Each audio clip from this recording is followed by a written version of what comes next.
So you really need to establish some background on electromagnetic waves. And in the textbook, by Hedge, the first 3 chapters are related to electromagnetic wave. So you really have to go through the materials by yourself. Okay? So let me sort of quickly finish the review on electromagnetic wave. But you remember that on Wednesday I also involved the linear system from electrical engineering. I tell you that one very important conclusion. If you want to know the transfer function of a linear system, then one way to get it is to inject a unit harmonic function into the linear system. And the output is just the transfer function multiplying with the input. Okay? So this is a quick and convenient way to get the transfer function of the linear system. And then we start to treat the response of the dielectric as the linear system.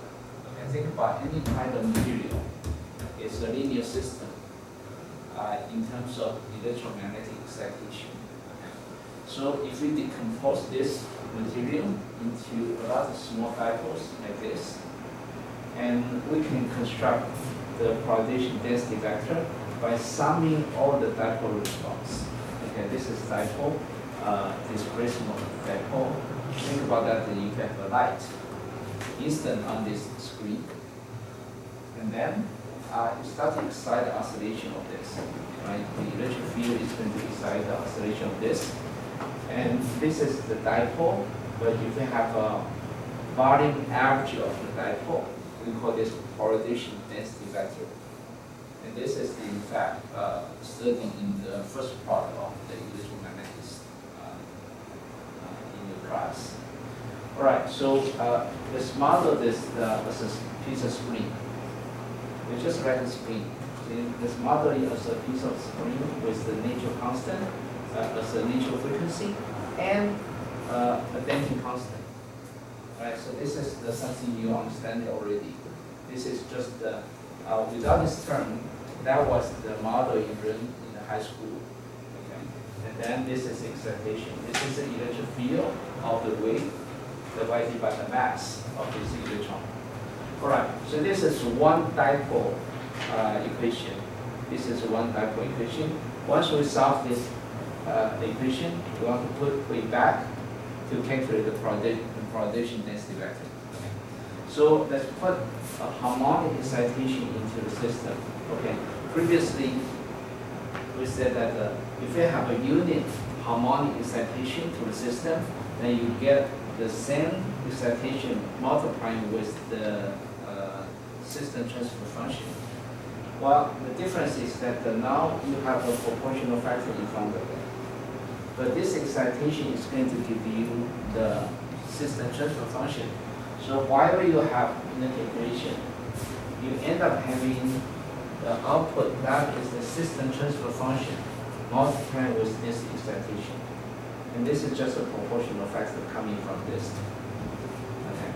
So this, in fact, over here, without this proportional factor, this, in fact, is the system transfer function of this dipole. So if you are in the electrical engineering, you can fully understand this. Okay.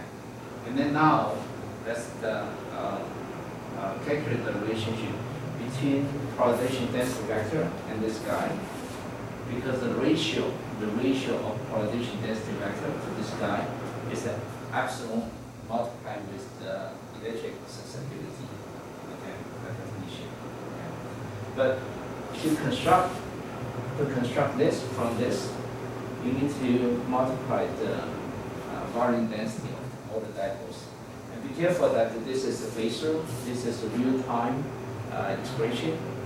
So if you have a dipole oscillating with certain frequency, this is going to oscillate with a certain frequency in the linear system. Okay. So you'll be expecting that your polarization density vector is going to have this form. Okay. okay, it's going to have this form because the excitation is the harmonic excitation, like this, harmonic excitation.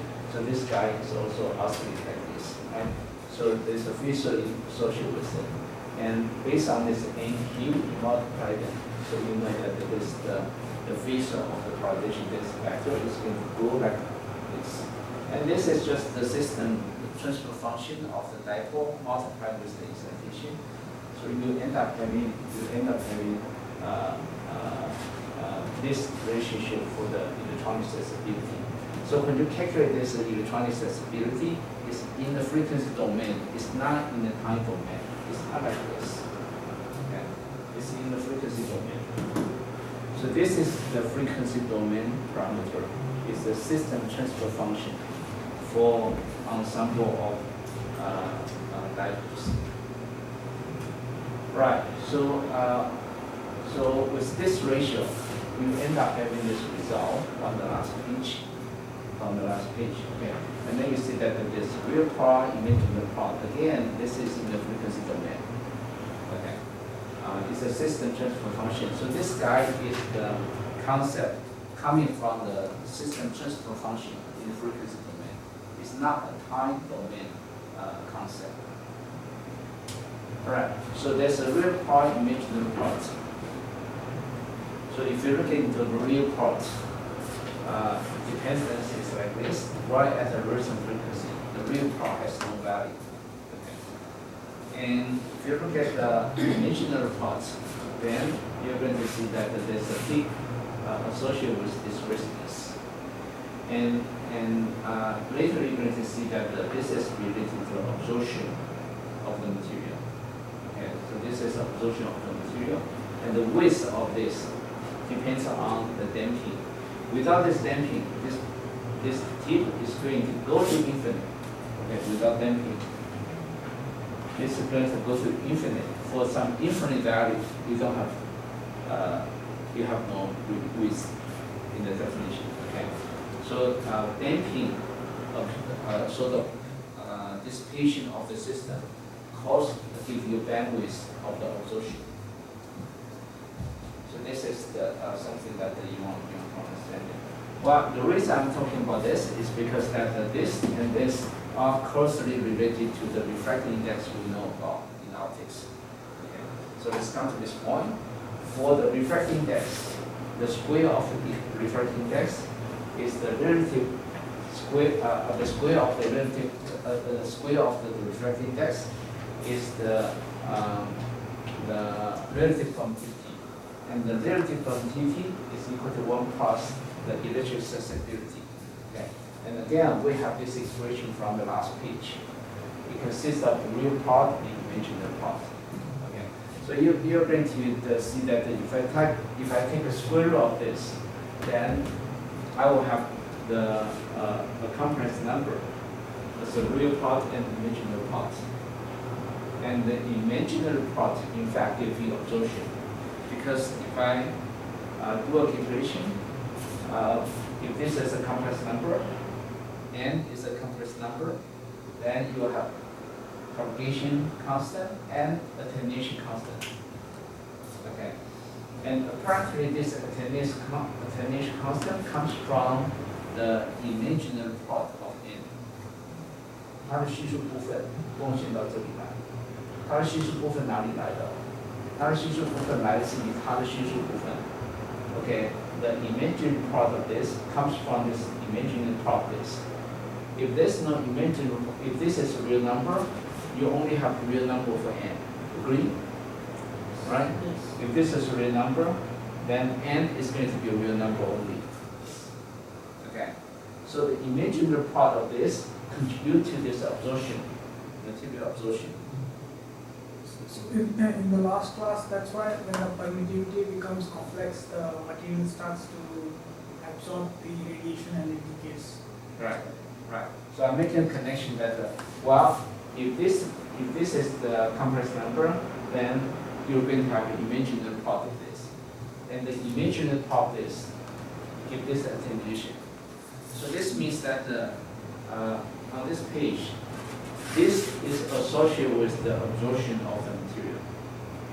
But it makes sense. Then you see that right at the resonance,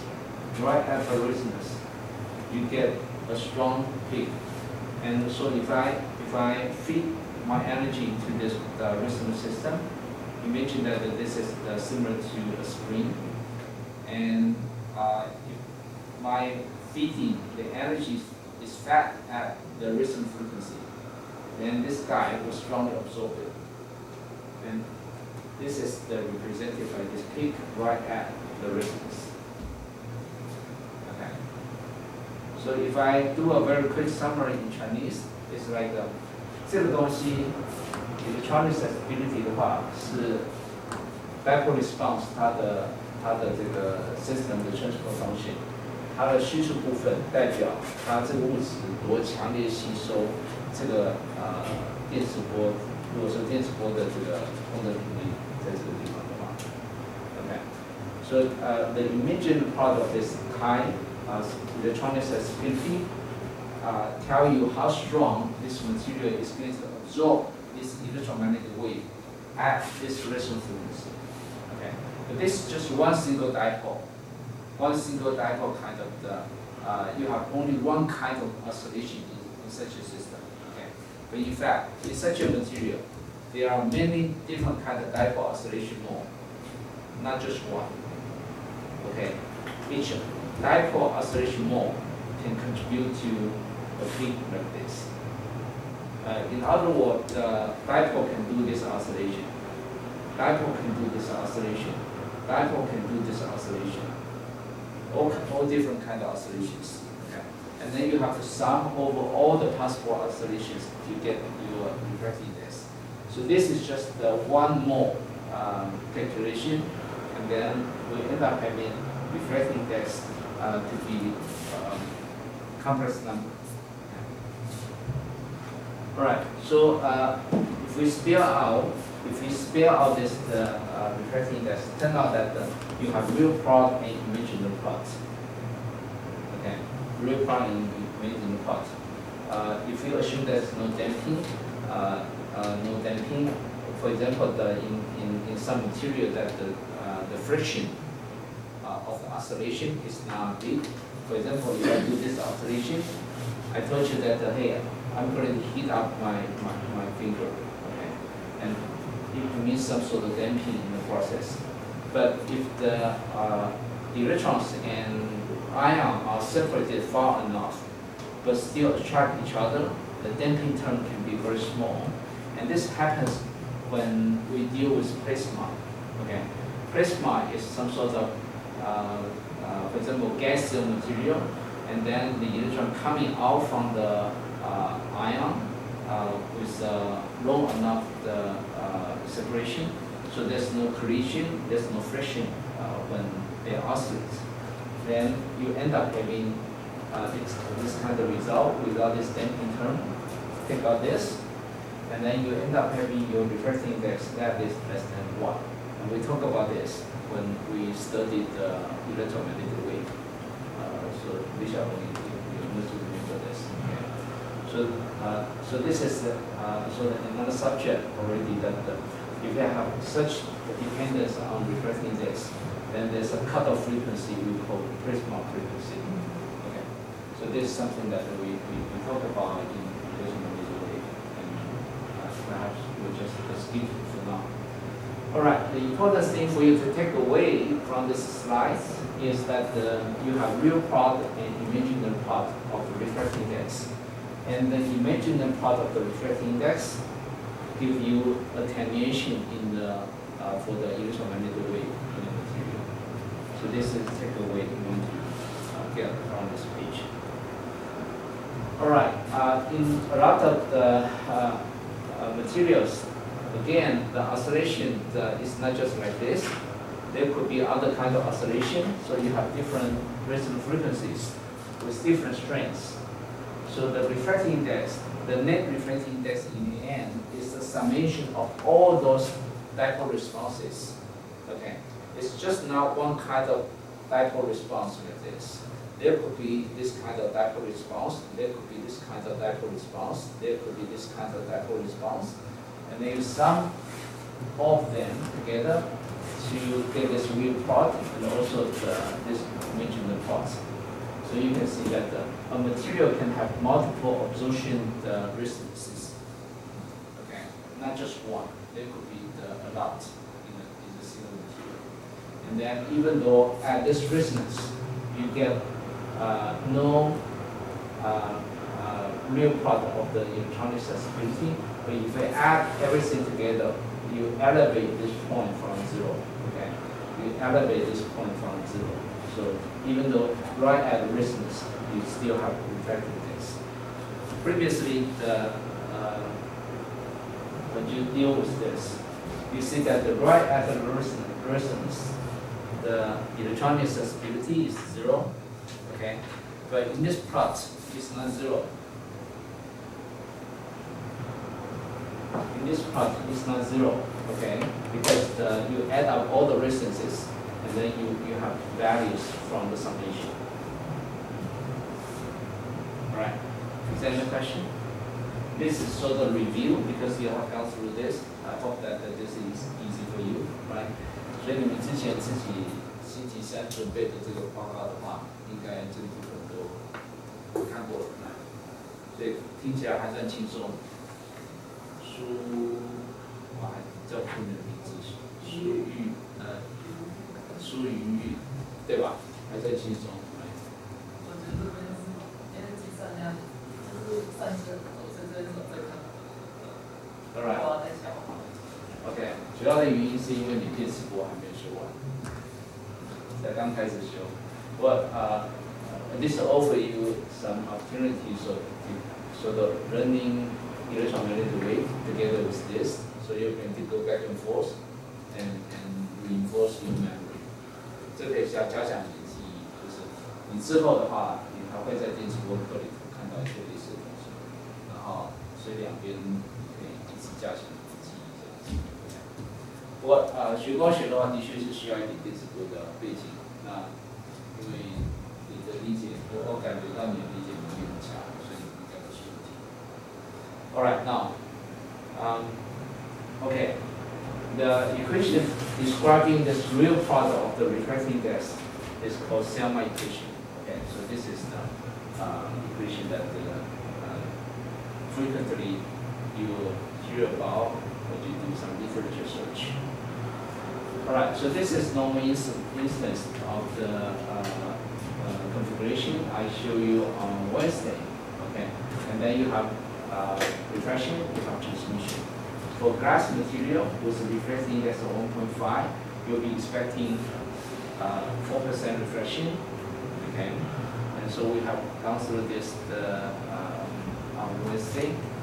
And the nice thing is that in this class, you get review from time to time, and also through your own effort, you prepare the slides, so you already have some concept. Alright, so with a oblique instance with some instant angle theta I, then Snell's law will follow. Okay, and this was derived also in the electromagnetic class. Okay, so in fact, you knew about this since you were in the high school. But the interesting thing is that if you have internal refraction where the refracting index of this is higher than this, then you have a critical angle, you have total internal reflection. Then you solve the experiment on Wednesday. Okay, and I hope I can spare out some time for you today to do the experiment again. Well, what happened is that when this instant angle is larger than the critical angle, the energy of the wave cannot penetrate. Okay, and turned out that the electric field strength will attenuate along this direction. It's not due to absorption. It's just because the energy cannot penetrate into this material. Therefore, you have total internal refraction.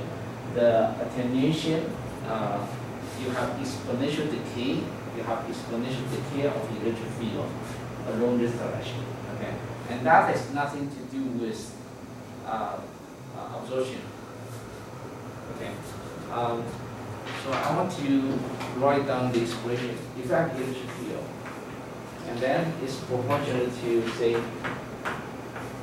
propagation along z direction, and then you have attenuation along z direction. This means this is absorption. Because wave is going this direction, and then the amplitude becomes smaller and smaller. But if I have an electric field that propagate along, say, x direction, but you have attenuation along z direction, this is not absorption. This is called evanescent wave.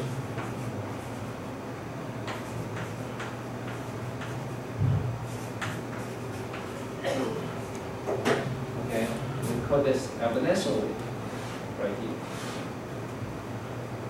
Okay, this is not because of the absorption.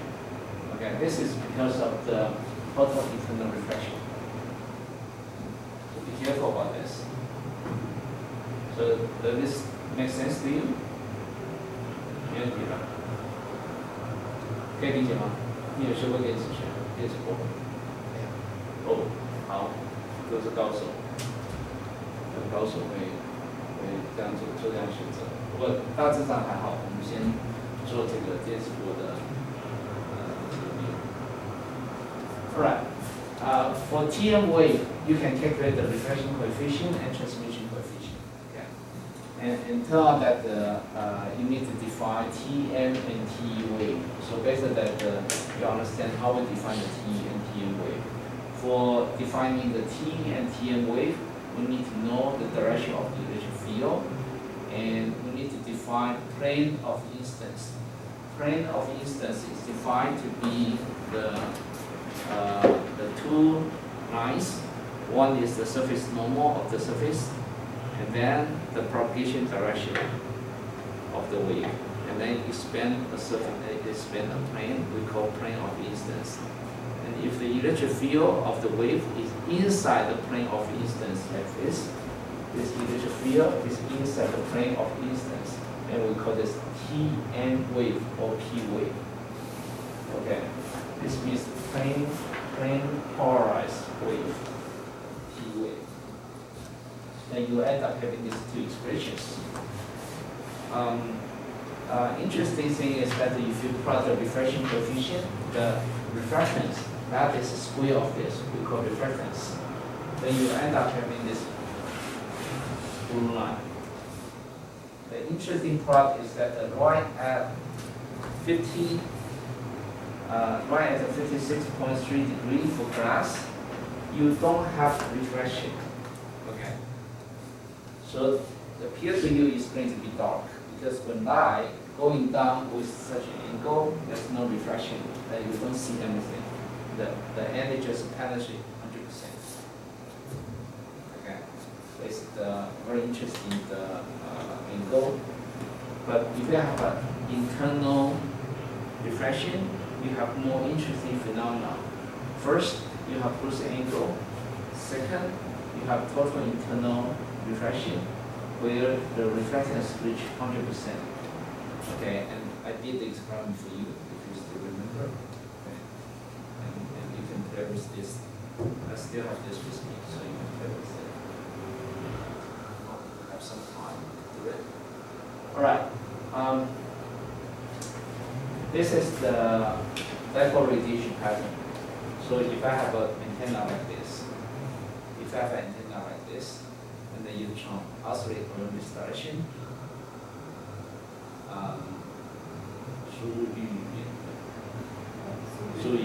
okay. Last time explained to me that, hey, if you have an electron oscillate, the current oscillate like this, electric field is along this direction. For TM wave, the strongest radiation is going to be here. But along this direction, you still have some partial vector component of the electric field to do radiation. Therefore, this is a radiation pattern. If you have a current or electron oscillate like this, along this direction, you have strongest radiation. But along this direction, you still have partial electric field for doing radiation. Okay, so the intensity will be reduced. The length from here to here, the length from here to here tells you how strong the radiation can be. But along this direction, you have no way to produce radiation because there's no partial electric field field from this direction to generate this radiation. All right, that's why that I say that you have very good physical sense. I'm sure that you can catch the class. All right, but if you look down from this direction, well, then everything is going to be symmetric about this, right? So you have such what we call the H-plane radiation antenna pattern like this. So it's just a symmetric about this axis. All right, so interesting enough that you can use such a dipole radiation pattern to explain Bruce angle. And we did it in the electromagnetic wave class, but some of you, 3 of you, and perhaps the teaching assistant never understand the Bruce angle, perhaps. Well, in fact, this radiation pattern can explain the Bruce angle. When you have excitation, for example, is plane polarized, so electric field is going to be in this plane.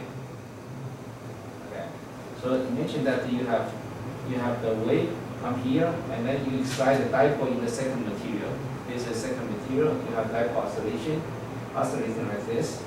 So Snell's law require the radiation along this direction for the transmitted wave. Agree? Snell's law. And Snell's law require the radiation along this direction. Okay, and this radiation dipole can support this radiation and can support this radiation, right? Because along any direction, except this one, the dipole can support radiation. So Snell's law asks this dipole to do this radiation. Hey, no problem. I have some radiation intensity here. Snell's law requires this reflection to go in this direction. Hey, no problem. This radiation law can support this radiation, except that the radiation can be weak， 可能很弱。但是呢，这里还是可以支持这个 radiation 出来。Okay, right at the Bruce angle. Now, if we increase this instant angle to a larger angle to reach the radiation, to reach the Bruce angle, right at the Bruce angle 可能是这个角度打进来的时候。如果说 Snell's law, if the Snell's law require the radiation go right along this axis, then we are in trouble because this dipole cannot radiate. This dipole cannot radiate along this direction. 可以吗 ？OK， 这就是 Snell's law。这就不是 angle 产生的原因。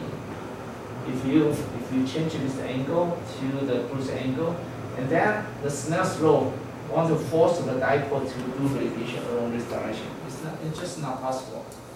So all the power will go into the second material. Okay, so you're going to see that before the Bruce angle and after the Bruce angle, the radiation law responsible for the reflection radiation comes from different law. When the instant angle is less than the Bruce angle, the reflected wave coming from this law. Look at this. But when I increase the instant angle to be larger than Bruce angle, the reflection wave comes from the law on the right. And if you work out the electric field direction, if you work on the electric field direction, turn out that the electric field is just off by 180 degrees. Okay, the first radiation law, the second radiation law, the electric field is along this direction. The electric field by symmetry is going to be along this direction. Right? On symmetry, this is symmetry point. If I have an electric field along this direction, I'm going to have an electric field along this direction. Okay. And you're going to see that the electric field direction they are just opposite to each other. Okay. For the configuration like this, the electric field, the radiation along this direction and this direction, they have a components. When you define the components, you have the opposite direction electric field like this. Okay. And that is why when we go back to this page, there's a phase reset. If you see this green curve, and right at this angle, the phase of the electric field change 180 degrees. Okay, because the radiation comes from a different radiation mode. Okay. Same thing here. When you hit the Bruce angle, the phase, that is the green line, that is green line, that is green line. The phase changing 180 degrees. Okay. Before and after the Bruce angle. And the phase change, in fact, is important application for optical design if you need to do phase manipulation. So this is something for your consideration. All right, the last thing I want to show you is the TE wave. TE wave is that if you have an electric field that is perpendicular to the plane of instance. Okay, so the electric field is perpendicular to the plane of instance. That we call TE or S wave configuration. And then you can also calculate the reflection coefficient, transmission coefficient, and then you can plot the reflectance versus instant angle. Turns out that there's no Bruce angle. Okay, there's no Bruce angle. And even if you have an internal reflection, you can have total internal reflection, but you don't have Bruce angle. The reason is that if I have an electric field like this, okay, if I have an electric field like this, the radiation pattern is going to be symmetric about this axis. So we'll be talking about this radiation pattern. Okay, the electric field is along this direction. So this kind of oscillation can support all radiations along all different angles. So you don't have this in your discussion. For TE wave, the electric field is along this direction, and then it can support isotropic radiation. That is why you don't have Bruce angle. Okay. So it's interesting that a macroscopic 巨观的一些现象, a macroscopic phenomenon can be explained just by a single dipole radiation independent pattern. Incredible. Okay.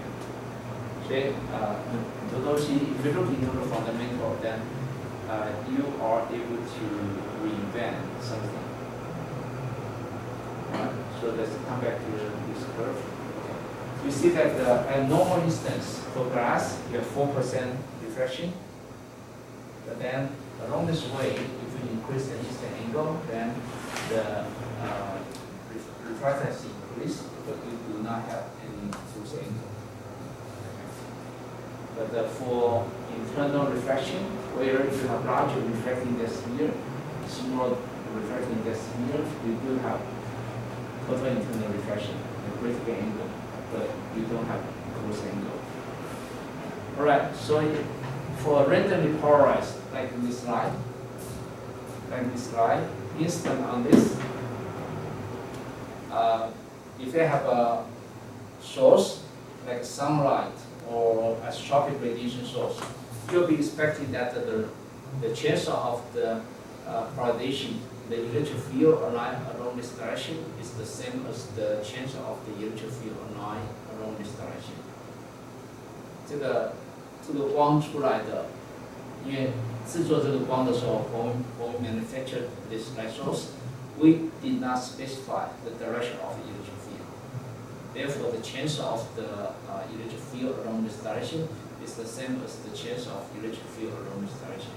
The chance of electric field along this direction is going to be the same as the chance of electric field along this direction. Okay, so this is randomly polarized light. So when the sunlight coming down, is the completely rendering porous.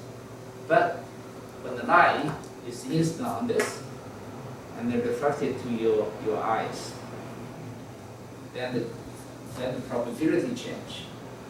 Because if you plot the TE wave reflectance and this TM wave reflectance, you are getting more TE wave reflectance. You are getting more reflections for TE S wave reflectance, and you are getting less reflection for the TM wave. So if you look into the reflected light, the light can be partially polarized. Okay, can be partially polarized. So in last semester we did this experiment, right? Okay. So now you can be a good teaching assistant. Okay, I want you to go through this.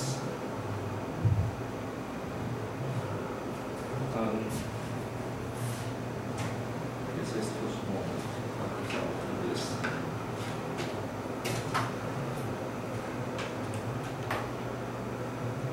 This is the called polaroid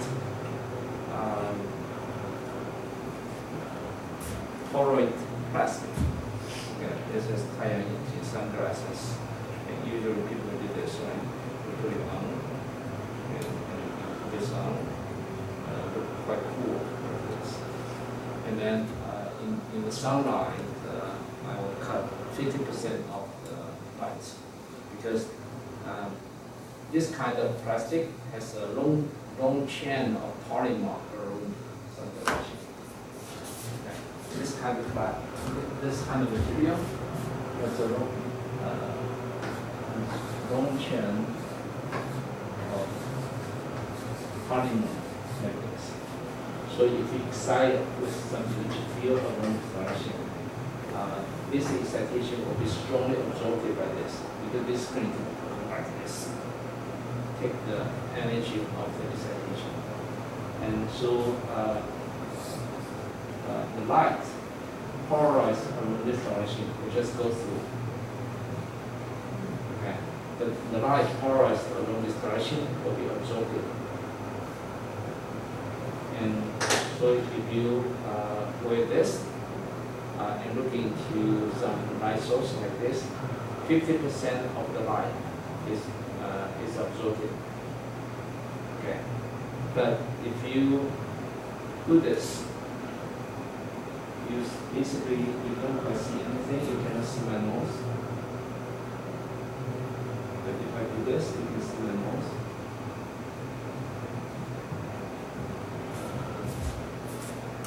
You need the light source. Okay. 你可以看到我的手什么 ？Can you see my finger here? Can you see my finger moving like this? More or less you can see my finger because it's going to cut away like that. Only 25% of the light will be transmitted.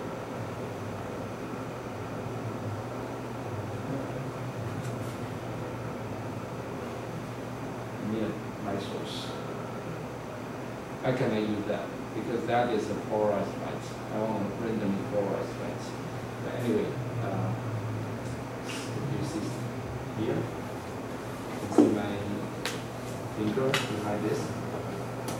And then if you do this, you see nothing. Maybe you are with the flashlight on our phone.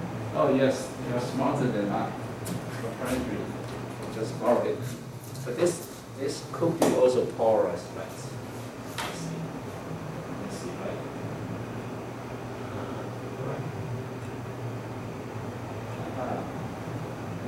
You can be my teacher assistant. Okay, I just assist. That's all. Okay. With me to please. So this LED light is a randomly polarized light. So basically you see that 50% of the light is cut away. But then when you do this, you take out almost all the light. But then if you rotate, you still have some transmission. But then if you do this, You take out the light. Right. You can do this from the operation forever. So, so if you wear your glasses and then put it like this, basically you don't see anything. Yeah. You can drive, you can walk. But, so this means that the polymer is a line along some direction. But which direction? So with the line is polymer. Well, if you wear this, when people wear this and drive, they want to cut away as much light as possible from the reflection of the highway. Right? I drive on the highway. You want the light to come to cut as much as possible, because usually the reflection from the highway or from the back of the car is quite make you very uncomfortable. Right? So you need to figure out the polarization direction, the electric field direction for the reflected light. So from this, you're going to see that most of the reflection from a surface is polarized along S direction or TE direction. But then, if I look at the floor, which direction is T and TN? Well, then you need to figure out the plane of instance, right? So everybody come. You see the sunlight on this angle. On this angle, you see the sunlight reflected from the floor, and you want to cut it. When you drive, you want to cut it, and view through this, and then rotate it, just to look at the light from the floor. And you see that along some direction you can cut the light. Permission, right? If I wear it like this, it's handsome, but if I do it like this, I Right. can still see. So this is a proper arrangement of this polarized field. Just look at the scattered light from the floor. Where So now can you figure out which direction is the polymer field for this glass? Well, the plane of instance. The plane of instance. What is the plane of instance? This is a plane of instance, right? Because the surface normal direction. Because for this one, the surface normal direction is like this. This is surface normal direction is like this. And then the light propagation direction is like this. Yeah, so the plane of instance is like this. And for the T wave, it's polarized perpendicular to the plane of instance. Right? So this is a TE wave, the electric field of the TE wave.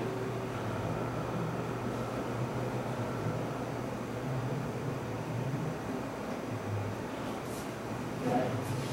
For the TE wave, the electric field is perpendicular to the plane of instance. Right, so the light reflected to your eyes is mostly TE wave. The reflectance is higher for TE wave. So when the sunlight coming down and go into your eyes, most of the light is polarized along this direction. So what is the polymer? What is the direction of the polymer chain on this polyplastic? in horizontal direction? Right. Right. So if you cut the poroid plastic in the wrong direction, then you don't cut this. So if you rotate 90 degrees, you don't quite cut the light coming to your eyes. All right.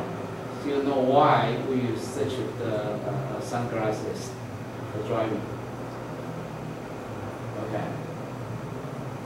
So play with that. And one more thing. What? Feel free to keep it for now. One more thing is that in fact the light coming from this source is polarized, so you can do signal processing. It's purple, green. So this guy is changing color, playing polarization of the light. There's a polyfilm right on the projector, doing very quick switching. So you see at a certain point is you have different colors. Okay, and so this has a lot of applications. Right. So you see something today, at least, and turned out that a lot of things coming from the common sense in life. All right, I very much finished my lecture today. I have other toys in this box. Along the way, I will show you. But this is like 100 NT a piece, so we can buy it easily. Well, 10 years ago, I don't know. Now it's 200 NT a piece.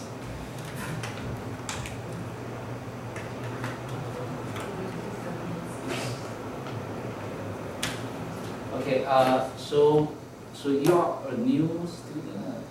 Are you going to take this class? Actually, this course data organization, so I don't really know how this course is run. Okay, so you'll be taking this class. Okay, good. So we'll have this.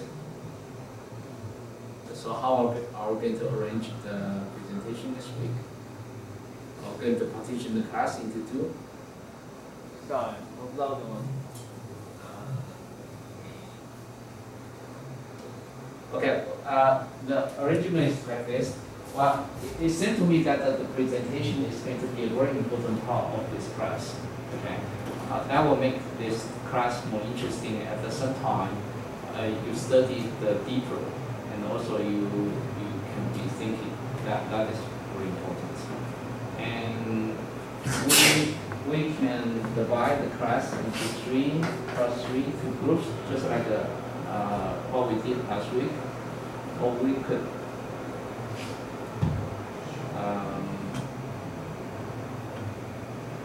and the teacher assistant was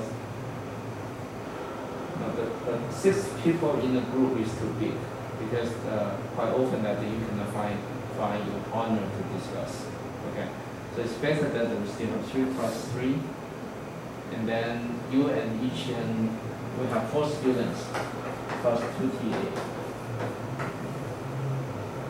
他有上位啊 Well, Subway, you can be joining the anytime.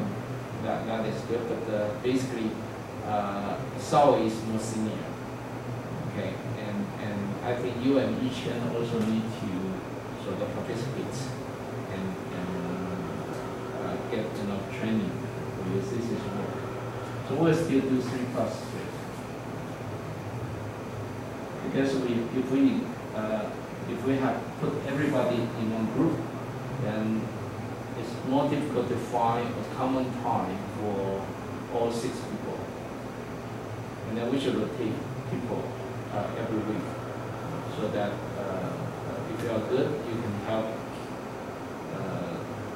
the bad, but if you are bad, you can promote yourself to bring more.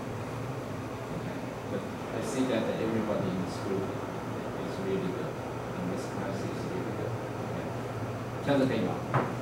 Still 3 + 3, and then everybody with 8 pages. Okay. So person 8 pages for each person. Okay. And I start to think about, but let's do one more time this week. I start to think about perhaps every month we can have some sort of create one term called lunch class, and you can identify the place you want. Perhaps we can have some pizza class or something. Okay. So depends on what. If your performance is very encouraging, I can be very encouraging as well. Okay. It all driven by you. Okay. Okay? Is it good? Alright, then let's try this. So we present our activities already. The teacher assistant insists that you should present your own PPT, and then I argue with him. I said that well, if you just present your own PPT, you might not study the other people's PPT. Okay? But the teacher assistant assured me that everybody in this class is really good. It's outstanding. That will never happen. So I trust my TA. I trust my teacher assistant. So we'll do it like you just present your own PPT, but please get together and discuss and understand everybody else's PPT. Okay, go through the whole material and prepare your own PPT, and you talk about your PPT. We'll try a few weeks and see what happens. And if you find that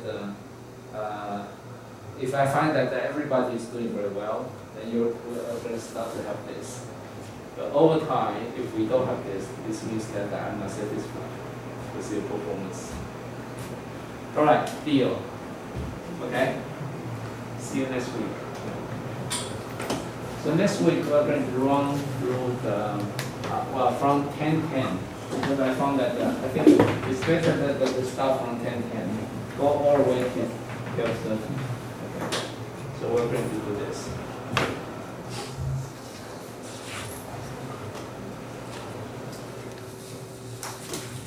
Hey, I want to upload the video on YouTube.